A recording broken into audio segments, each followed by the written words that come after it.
طلع كام نفر حراسة لحدود الجبل من نواحيكم. مش عايزين حد يدخل وسطنا، ولو الحكومة عرفت إن في حشيش ممكن يتزرع هنا هتلاقي الطيارات فوق راسنا والجيش هينزل يحوطنا من كل ناحية وهنروح بداهية كلنا.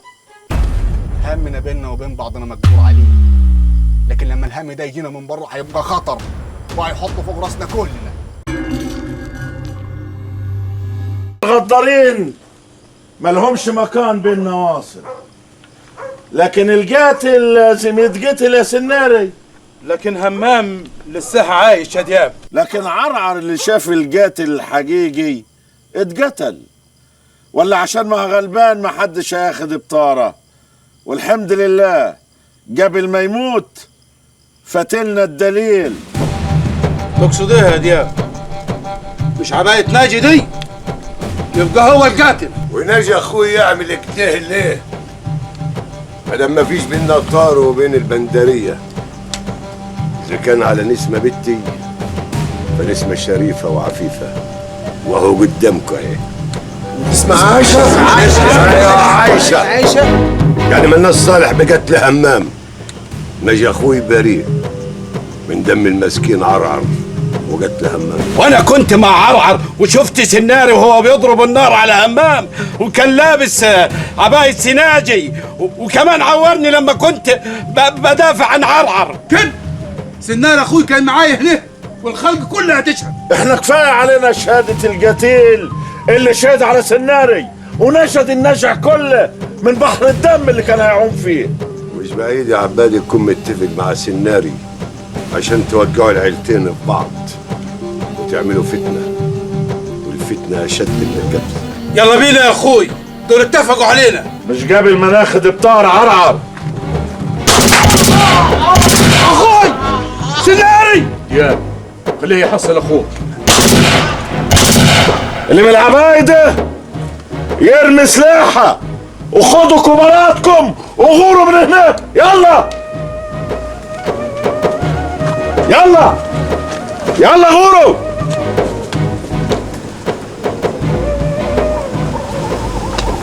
حسان يا اخوي، ولادي عيلتي وعيلتك يبقوا عيله واحده. حقك على راسي. الحمد لله ان ربنا ظهر الحق. مبروك عليك جواز همام ومبروك نجاته. يلا يا بنتي ملناش عازة هناك.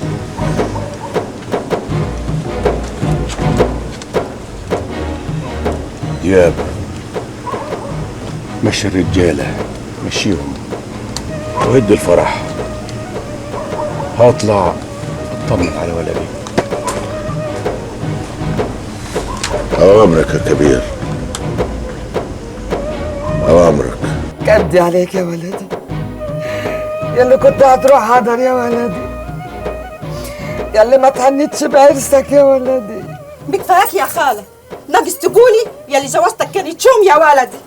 لا دي كانت جوازة زينة قوي، هو في أكتر من كده شوم يا قدم الخير؟ اقفلي خشمك يا بت واحمدي ربك على نصيبك، وخليكي قاعدة بطب فرحك لما ربنا يكتب السلامة لعريسك. حزينة على طوب فرحها ومش حزينة على طوب ولدي اللي كان هيتجلب كفنه. مالك بتكلمينا كان اللي شمتانين فيه ولا عدوينا؟ عايزة تشيلينا ذنبه ليه؟ هو أنا مش مرته وفرحتي اتكسرت زي فرحته؟ بكفاياك يا عاد، حرام عليكي. اقفل خشمك يا مرة، اقفل خشمكم كلكم. اطلع بره، اطلع. بتولولوا على ايه؟ اطلع بره. أنا ما اقدرش أهمل أوضتي ولا جوزي. يا أختي هم ليه؟ يمكن ربنا يعفي عنه ويفكنا أحسن. اطلعوا بره. يلا يا جميلة بره.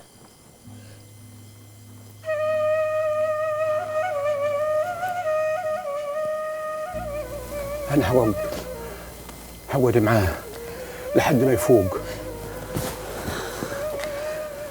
هاتيلي قعبة مرق كبيرة، ها؟ لما يفوق ياكل ويتقوى. بس يفوق هو وأنا وكل خروف بحاله. هيفوق بإذن الله، هيفوق. وإلا 3 بالله العظيم أقتل العبايدة كلهم نفر نفر. هيفوق ولدي هيفوق. هما مال عمالين يتنجزوا عليا ليه؟ هو انا والوحده عريسها يتصاب؟ امال لو كان مات كانوا عملوا ايه؟ الظاهر في حكاية تانية ما عارفينهاش. اهي ناقصه حماتي. انت لسه عشمانه وقاعده بطوب الفرح يا عروسه. اللي قادر يصبرك على ولدك يصبرها على جوزها. وهو مين يصبر على بلوته؟ سامعه يما انا بلوه؟ وحد جاب سيره البلاوي. انت دايما متصربعه كده. انا ما قصديش عليك انت، انا قصدي على نسمه بنت حسان. وايه جاب سيرة نسمة دلوك؟ الله يرحمها عاد. لا نسمة ما ماتتش لساها عايشه، واللي ضربت طلقه من عيله عبادي مش من عيله حسان. عايشه ولا ميته تهمنا في ايه؟ هو همام جوزها ولا جوزي؟ الجوازه ما تمتش يا ناظري، ما دام ما دخلش عليكي ما يبقى جوزك. شرع ربنا صح. يعني ايه؟ وهو الفرح ده كان همام بيتجوز مين؟ الفرح ما تمش، ولما همام يفوق بالسلامه يبقى اتكتب له عمر ثاني، وابوه لا يمكن يرفض له طلب. تقصدي ايه يا عجيلة؟ هو لعب عيال؟ لا وانت الصادقه، لعب رجاله وحصل قبل كده، وولدي ما دخلش على بنتك وكل الناس تشهد على كده، ويمكن لما يفوق يقول بتشائم منها والجوازه ما تتمش. وانا بنتي طلعت من بيت ابوها ومش معوداله تاني، ولو في دماغك تفضحينا يا عجيلة انا اللي هخلي فضحتكم على كل لسان. فتلم يا مرت الكبير. باع جريه يا معلم قباري، هو احنا اتنصب علينا ولا ايه؟ اصبر يا قنوس، الحكايه مش قفش. لا هو مش كان متفق معاك هيجي لك بعد العشاء على طول؟ معلم نمر طول عمره قد كلمته، وانا جربته قبل كده 5 سنين وفي كل مره كان بيطلع راجل. ما قلناش حاجه. الله، مش هو اللي جاي هناك ده؟ هو مش قلت لك راجل قد كلمته؟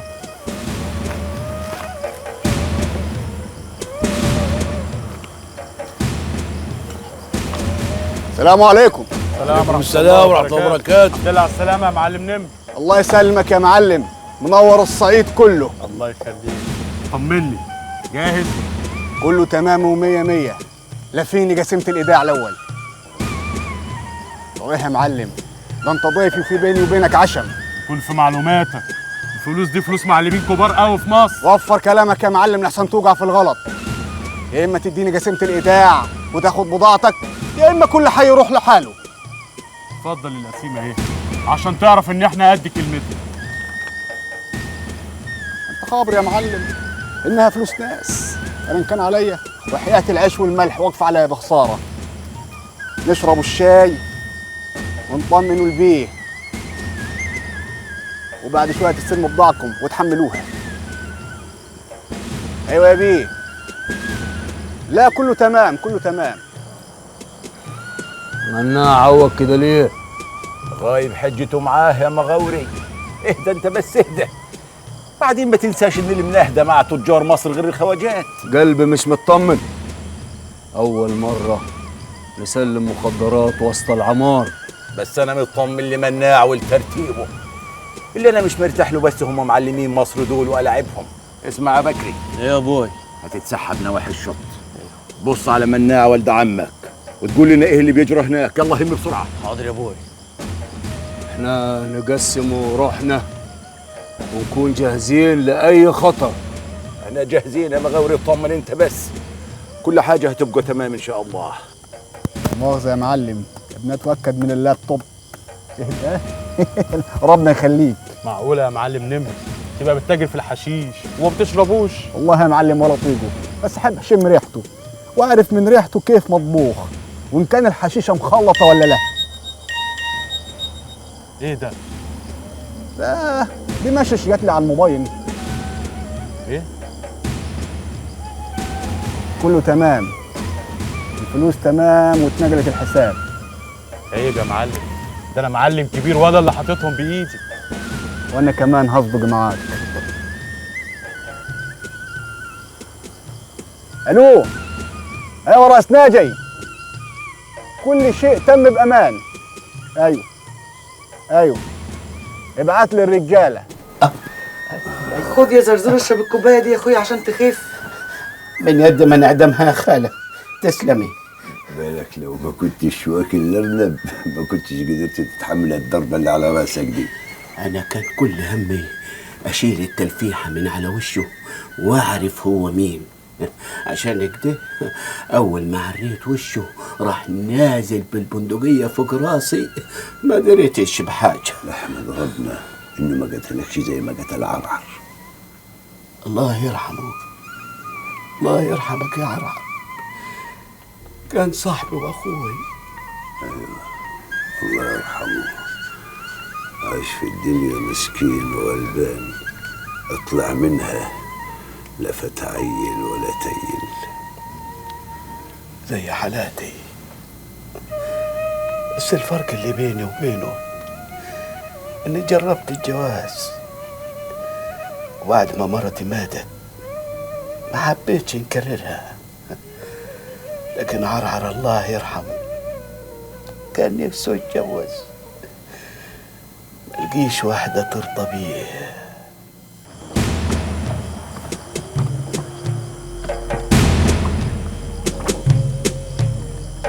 كده بضاعتك كلها تمام. اي خدمة تانية يا ريس؟ وانا ماليش بركه غيركم. خد يا معلم نمر، وزع دول على رجالتك 10 بواكي. دي على الريس وزعهم بمعرفته. اي ريس فيهم. كلنا هنا تبع المعلم نمر الطيب. اللي عنك يا معلم نمر، انا افرجهم.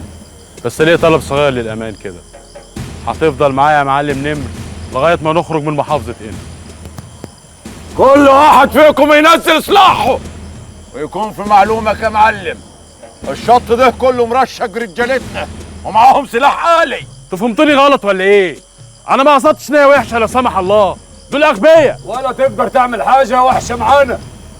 بضاعتك خدتها، فلوسنا معانا، كل واحد متعلق من عرقوبه. يا معلم جباري، احنا اشترطنا التسليم هنا وانت وافقت، وانت حر في الطريق اللي تنقل بيها البضاعه لحد مصر. ما قلتش لا، بس بخاف من الغدر، خصوصا انك خدت حقك بالتمام والكمال. ما انت كمان خدت بضاعتك بالتمام والكمال، وانت معلم كبير وعندك خبره. طب اصبروا عليا لغايه ما احط شويله البلح فوق المخدرات، وخلي رجالتك يساعدونا. دي شغلانه تبعين مالناش صالح بيها. احنا كده مهمتنا انتهت يا معلم نمر، ونقدر نمشي. يلا بينا. انصحك يا معلم، الطريقه اللي هتنقل بيها دي خطر. تعرف في كام نقطه مسطحات بطول النيل، وايه عندهم كلاب مدربه. وايه اسلم طريقه نخرج بيها؟ انصحني وليك الحلاوه. انا اقول لك يا راجل من غير حلاوه ولا بتاع، توكلوا على الله يا معلمين. تخافش يا عمي. حاضر يا معلم نمر. وابقى خلي شاهين يستناني في المكان اللي اتفقنا عليه بالعربيه. حاضر. يلا بينا. تعال يا معلم.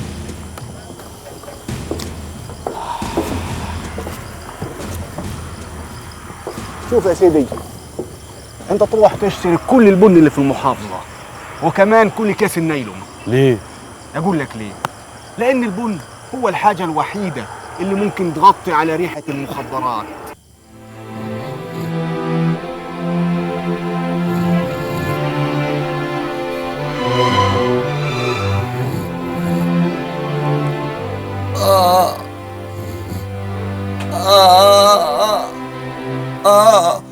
همام، همام يا ولدي، همام. الحمد لله على سلامتك يا ولدي. أبوي، أبوي أنا تعبان. الحمد لله على سلامتك. هو إيه اللي حصل يا أبوي؟ إيه اللي حصل؟ أنا آخر حاجة فاكرها إني كنت رايح آخد العروسة أركبها على حصاني. إيه اللي حصل؟ قدر ولطف يا ولدي، قدر ولطف. عيالي وصابك. بس الحمد لله خدنا بطارنا، قتلناهم كلهم. قتلتوا مين يا أبوي؟ قتلتوا آلة حسان؟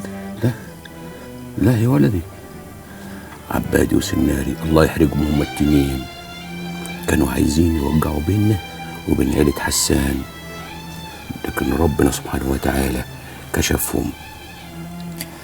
نسمع عايشة. بعدين انت عارف مين اللي كشفهم؟ الله يرحمه عرعر وزرزور. عرعر؟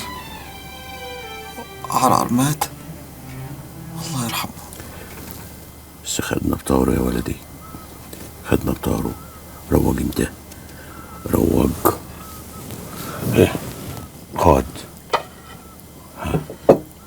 خد كل حتة اللحمة دي تجويك. ابوي ما قدرش. اسمع الكلام، خد تجويك يا ولدي. اللحمة باردة ومدهنة يا ابوي. تسخن ببطنك. اقول لك يا هديك سنة افيون صغيرة، صغيرة، تشرب بعدها كوباية شاي تقيلة، تخليك كيف الحصان. اعملوا الشاي تقيل الهمام. ابوي عيد على الحديد تاني. انت قلت ان النسمة لساها عايشة، صح ولا انا كنت بخدرك؟ لا يا ولدي، عايشة وكلنا شفناه. الحمد لله يا ابوي، ربنا استجاب لدعواتي. يعني خلاص يا ابوي، عيلة حسان ما عايزاش مننا اي طار ولا عايز تنتقم مني؟ لا يا ولدي، وعمك حسان قال كده وصالحنا. خلاص ما فيش حاجة، فيش حاجة يا ما فيش حاجة. ما دمتم اتصالحتم يا ابوي، عايزين تجوزوني جميلة ليه وعذابه خلاص. أما الحمد لله على السلامة يا ولدي. وقعت قلبي عليك يا ولد بطني. خفيش يما، ولدك راجل ابن راجل. كمل حديد ده جوا، خشي. تعال يا يما. ولدك راسه ناشفه، سابنا وقاعد معاهم. يعني هو قاعد معاهم بخاطره؟ في الاول حبوا يغصبوه، لكن لما رفعنا عليهم السلاح وهددناهم كشوا مننا وخافوا. وبعدها كبيرهم جه وقعد مع مناع وقعد يودود لي في ودانه شويه، وجه مناع ومشانا وخلى شاهين والد مغاوري يسبقوا بعربيته على الارض الجديده. معنى كده انه راح معاهم؟ ملهاش معنى تاني يا كبير. كيف يا ناجي؟ كيف تهمل ولد اخوك؟ كنت هاته بالغصب، اكسر له راسه حتى. من احنا ومال تجار مصر نوصلهم ليه؟ ما يغوروا في 60 داهيه، تهمنا في ايه سلامتهم؟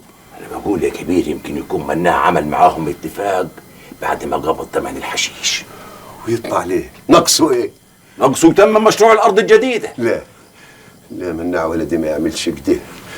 ايوه مناع لو جرى له حاجه لا قدر الله العيله كلها حتضيع. ايوه لو وقع كلنا حنقع. يبقى ما فيش قدامنا يا كبير غير اننا ندعي له ربنا ينجيه ويرجع لنا بالسلامه، وبعدها نبقى نكسر راسه الناشفه دي. البن يغلوش على أي ريحة حتى لو كانت الكلاب خبيرة مخدرات. المهم الحشيش يتلف زين وحواليه البلح وبعديه البن، وابقى ادعيلي لما توصلوا بالسلامة. أنا مسجل الطريقة دي باسمي في موسوعة جيمس راكورد، طريقة نمر الجن في تهريب الحشيش في البن.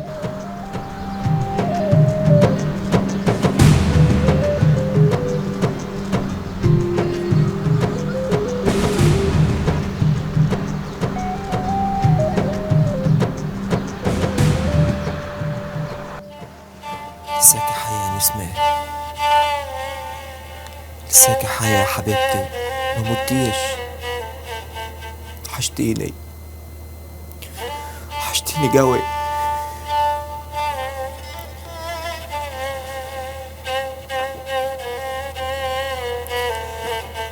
سلام قولا من رب الرحيم. في ايه؟ ايه شفت عفريتيات. انت ذنبك ايه يا بنت الناس؟ العفيانة انت زي الفل، وربنا نجاك عشان تكيد العوازل تفرح بعروستك. عوازل مين؟ انا نفسي نعرف مين اللي دخلك عليا دلوك؟ امي. امك يا قلبها الاسود، ده انا لسه طالع من موته، يعني تعبان عايزه اتجوز بفروج بوزه، انما اللي في راسك ده تنسيه خالص. فاهمه ولا لا؟ اخص عليك يا همام، هو انا مش مراتك؟ اصبر شويه يا جميله، اصبر شويه، مش كده. اصبر شويه لغايه ما طيب، واوعدك هنعيد الفرح من تاني، واصحي لك سناري من تربطه واضربه على قفاه علشان ما عرفش ينشن صحه ويخلصني زين كده. اما يما، ايه مالك يا بنت؟ حصل ايه؟ مش عايزني يما، مش عايزني، مش هنقعد هنا تاني. يا مري خديني معاكي. يا خيبة املك يا بنتي. ما قلت لك اصبري، لكن سمعت كلام امك. الطلقه اللي خدها كان هيردها لك. سامعه يما وساكته. ما هي نفسها هتطفشك من البيت. خليكي ناصحة والبدي ومش هنا فوق في اوضتك مع جوزك. يلا اطلع اطلع يا بنت اطلع.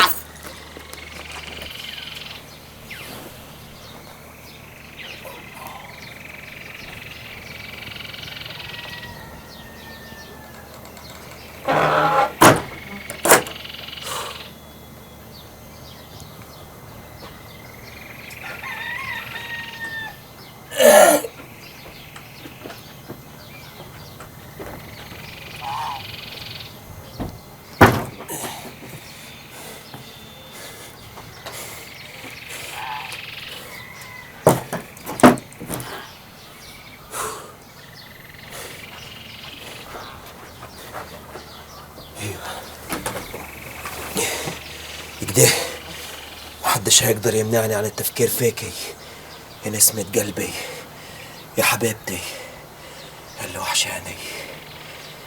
وحشاني قوي. بسم الله الرحمن الرحيم. في ايه؟ هتقول لي عيان، هتقول لي انفرفت، انا مش طالعه من الاوضه دي، وفستان الفرح اللي مش قادر تقلعهولي انا هقطعه. هتعمل ايه يا مخلوله؟ ما تخافش، لابسه جلابيه تانية كلها احمر فحم حتى شوف. طالما عملت كده يبقى ما فيش قدامي غير الشهاده. اشهد ان لا اله الا الله واشهد ان محمد رسول الله. يا راجل انت قلبك حجر، مش حاسس بولدك؟ انا عارف بعمل ايه. والدك دبت فيه الروح لما عرف ان بنت حسان لساها عايشه، لو صبرت عليه هيتنمرض ويهمل عروسته. تقوم تدخله عليها وهو متصب عيار؟ يعني هتاكلوا ايه؟ هتناجروا شويه وهو هيناجرها شويه لحد ما يولفوا على بعضيهم. سيبيها جنبه علشان ما يفكرش ببنت حسان ويعمل لنا مشاكل. ويا جميله هتنجروا؟ دمها واقفه لها زي الدبابان عشان تطمن على بنتها.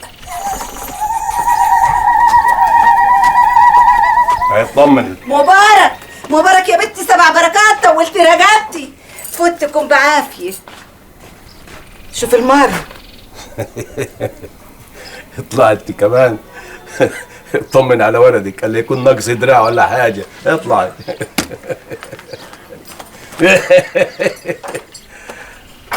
راجل يا ولدي، راجل. سبع ولدي سبع. فكرتني ايام زمان، يخرب بيتك.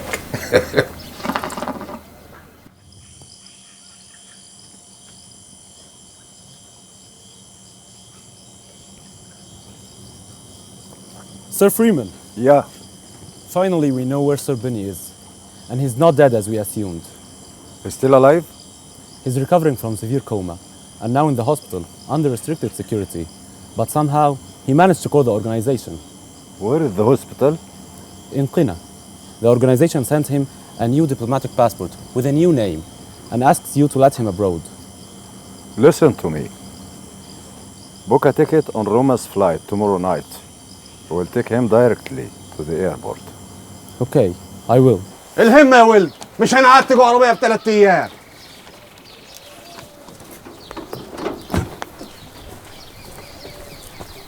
عجبتك العربية دي يا ابوي؟ يلا جرب كده تاخد لك لفة واعمل لنا 2 امريكاني. هتتمسخر معايا انا؟ هتتمسخر معايا بعد ما شغلت مخي ووجعت قلبي؟ يا ابوي عشان الارض دي تجهز من غير ما نحتاج لفلوس مخدرات تاني كان لازم اخاطر بروحك. يا ولدي كلنا متعلقين في رقبتك، ولا فاكر يعني لما تقع هتقع وحديك؟ ربنا سطر. شنطة الفلوس اهي يا ابوي، عايزك تفرجها بمعرفتك وتدي كل واحد حقه عشان ما حدش يبقى شاركنا في الارض ولا في المكن. من غير ظلم يا ولدي. كل واحد في العيله يعرف نصيبه زين، ولما ياخدوا فلوس ما حدش يقدر يقول له نصيب في الارض دي. وهنحاسبهم ازاي على شغلهم اللي جاي؟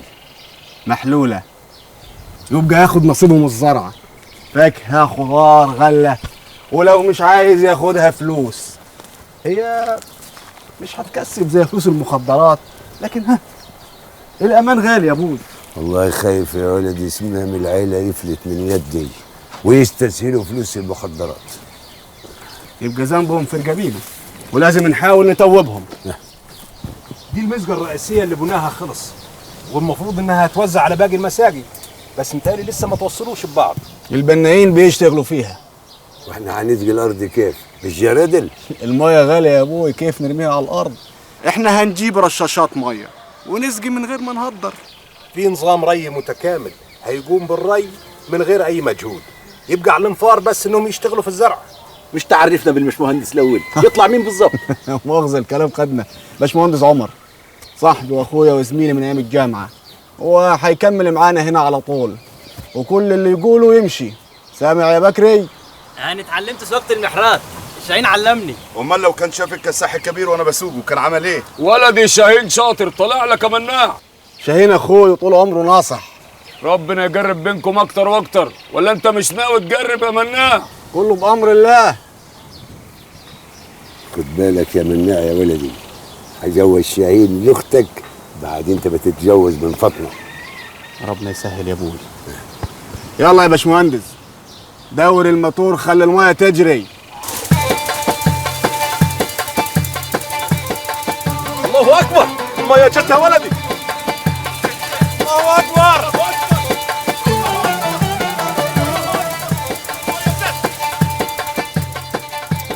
الحمد ليك والشكر يا رب. هو ماله شاهين ولد عمك مغاوي؟ حايبه ايه؟ ما تتكلم يا بنت. يعني انا اخد شاهين وفاطمه تاخد اخوي مناع؟ ده يرضي مين ده؟ وهنجيب لك منين واحد زي اخوكي مناع؟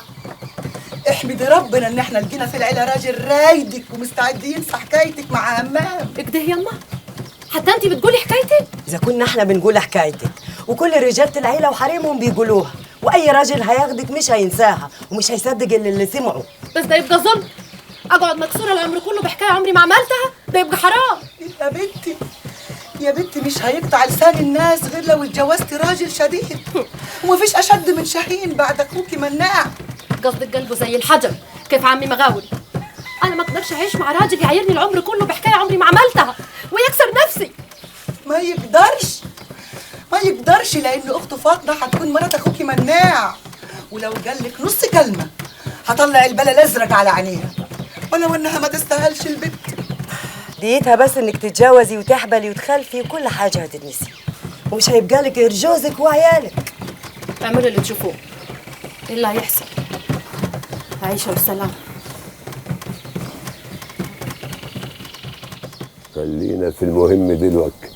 عايزين نفرح بجوازك من فاطمه. انا رابط جوازك بجوازة اختك، ايه عشان نفرح بيك انتوا الاثنين. هروح اشوف امي الاول بس يا اخي كل ما جيت سيره الجواز تتهرب مني.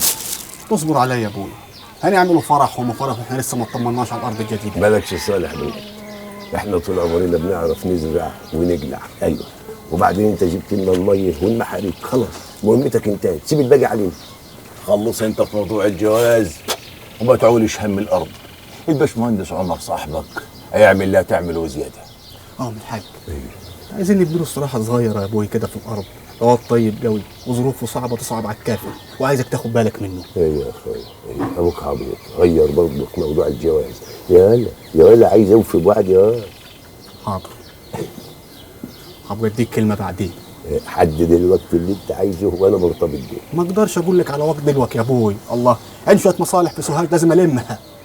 انت محتاج وقت قد ايه عشان تتم بالحكايه دي؟ هي فاطمه حمضت، دي لسه عيله صغيره. الله احب على يدك يا ابوي، بلاش تفتح الموضوع ده دلوقتي، اجل شهر ولا شهرين. وانا موافق يا ولد، وانا موافق. انت ما قلت خلاص شهرين وانا هقول له ما هقول له شهرين نكون جبنا فرش جديد وبيضنا الاوضه. يا الف مبروك بعد شهرين. قول اللي تقوله بقى. رئيس مناع رحت للبندرية واعطيتهم خبر وكله تمام. ناوي تروح لهمام؟ طبعا يا ابوي، ده صاحبي وانا لازم اروح. انا حتى جبت له هديه الجواز. هم اللي يروح يمكن نفسه تتفتح على الجواز. قوم يا واد قوم بالاذن. مع السلامه يا ولدي. يا ناجي لولا كيف كلام مناع انا خايف يكون بيدوعني. ما توعدش انت مغاوري باي حاجه دلوقتي، وهم الهولي هجيب لك منه عقد نافع.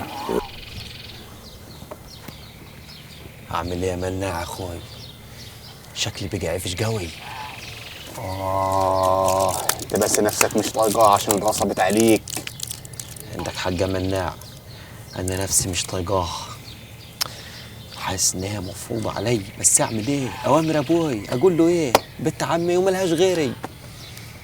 عايزك تنسى الموضوع ده خالص وانا هديك علاج ليه. اهدى يا مناع. دي كبسولات تاخدها عند اللزوم، هتفضي نص كبسوله على نص كوبايه ميه سخنه بقرب الغليان، او تاخدها على بطن فاضيه. نص كبسوله يا همام، نص كبسوله، ولا يجيلك شحار وتموت. شحار يا مناع؟ شحار بيجي البهايم. ما بيجي البني ادمين دلوقتي. طيب اقعد يا مناع اقعد. عايزك في حاجه اهم. خير يا صاحبي؟ عايزك يا مناع تساعدني ببيعة الحشيش اللي عندي دي. شكلي بقى عفش قوي قدام ابويا وقدام العيله كلها، وانت تعرف ناس مهمين في مصر. صرفها لي يا مناع، صرفها لي. انا قلت لك انا بطلت الموضوع ده بلا رجعه. عشان خاطر يا مناع، عشان خاطر يا صاحبي، اخدمني في الموضوع ده، صرف لي البيعه دي، وبعد كده مش هطلب منك حاجه تاني، وعمولتك حددها بنفسك.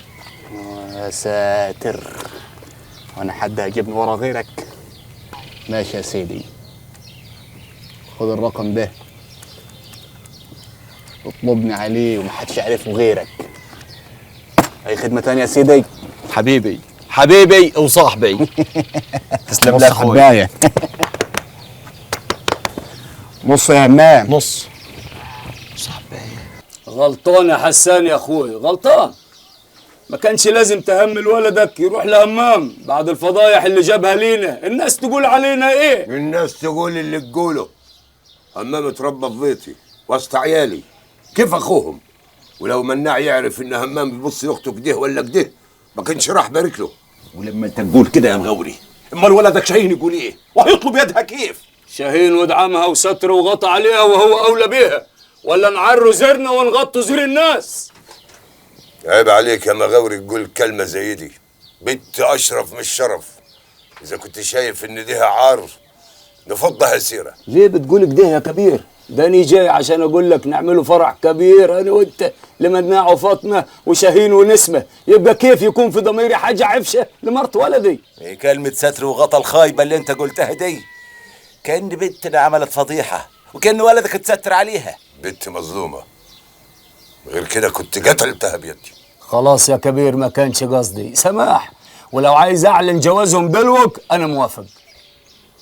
شوف يا مغاوري، المشكلة عند ولد مناع، عنده مشاكل كبيرة في الشغل، مش هيكون جاهز للجواز إلا بعد شهرين، وأنا شايف إن شهرين مش كتير.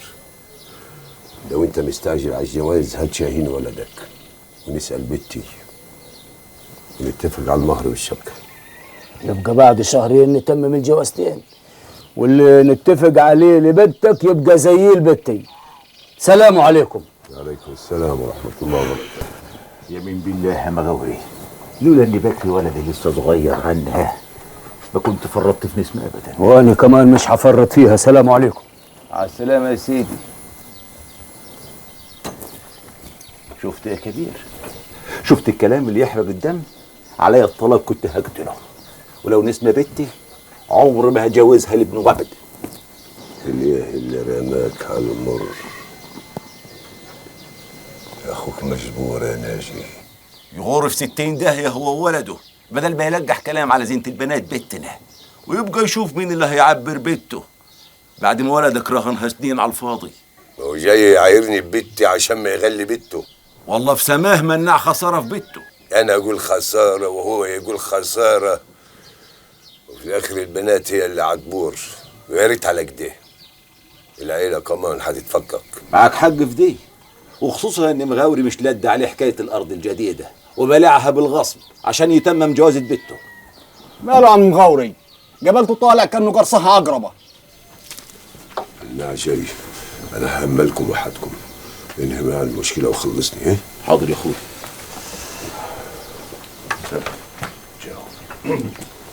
خير يا ابوي. عمك ناجي هيقول لك. اقعد يا ولدي. ايه يا عم ناجي؟ ابوي شكله متضايق. عمك مغاوري قال لنا كلمتين فوروا دمنا بخصوص اختك. كان ولده شاهين هو اللي هيتستر عليها. خلاص ما نجوزهالوش ولا نتجوز فاطمه. ولو قلت لك ان اختك ممكن سمعتها تتاثر بالكلام ده، وان فاطمه ما يهمهاش حاجه، ممكن ابوها يجوزها لاي حد، والف واحد يطمع في مال ابوها.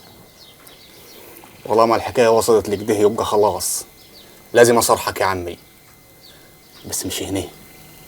تعال نتكلم مع بعض بعيد عن البيت. يلا يا ولدي. خبرك ايه يا عمي؟ ده انا بقول عليك ان انت اللي قريب مني وفاهمني. لازم يا مناع يا ولدي تعرف احوال اهلك وناسك، تعرف عاداتنا وتقاليدنا اللي احنا وارثينها عن جدود الجدود. احنا صحيح مقطوعين هنا من سنين، لكن ملزومين باخلاقهم برضك. وانا ايه اللي يلزمني؟ انا عايز اعمل حياه جديده واخدكم معاي، مش هتزرع هنا. وهي الشجره تقدر تعيش من غير جذورها ما تكون متثبته في الارض؟ يعني هي الشجره دي ما محتاجاش ميه وهواء نضاف؟ انا اقول لك على حاجه يا عمي. قول. ما يعرفهاش غير نسمه. طيب. انا اتعرفت على عيله زين في البندر وهيجوزوني بنتهم. كان قلبي حاسس انك هتقول حاجه زي دي، بس ما عارفش يا مناع يا ولدي ابوك هيجرى له ايه لو سمع خبر زي ده. مش عارف يا عمي، انا بقيت عامل زي الفوله مقسومه نصين. دبرني يا عم ناجي. ادبرك